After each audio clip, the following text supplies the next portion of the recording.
চট্টগ্রামের মিরসরাইয়ে চলতি মৌসুমে সরিষার বাম্পার ফলন হয়েছে। দিগন্তজোড়া মাঠে সরিষা ফুলের হলুদের সমারোহ শেষে ফলনের ভারে সরিষা গাছ নুয়ে পড়েছে।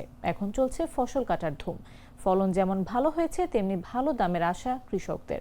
উপজেলার 16টি ইউনিয়ন ও 2টি পৌরসভায় বিভিন্ন এলাকার কৃষকদের সরকারি প্রণোদনা ও সরিষা চাষে উদ্বুদ্ধ করায় চাষের পরিধি বেড়েছে।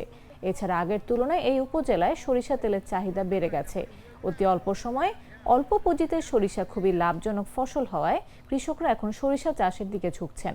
মিরসরাই উপজেলা কৃষি কর্মকর্তা প্রতাপ চন্দ্র রায় জানান, উপজেলায় চলতি বছর 5,000 কৃষক সরিষা চাষ করছেন। উপজেলা কৃষি অধিদপ্তর কৃষকদের প্রশিক্ষণ, বীজ, সার সহ বিভিন্ন উপকরণ দিয়ে সহায়তা দেওয়া হয়েছে। বিগত 5 বছরের ব্যবধানে সরিষা চাষ অনেক গুণ বেড়েছে।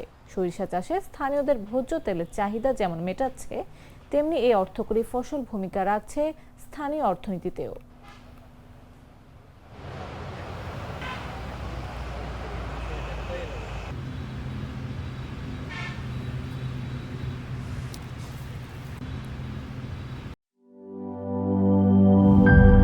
গ্লিটারের টুইন লেমন ও অ্যান্টিব্যাকটেরিয়াল ফর্মুলা বাসনকে চকচকে জীবাণুমুক্ত করে আমাদের দেয় গ্লিটার গ্যারান্টি।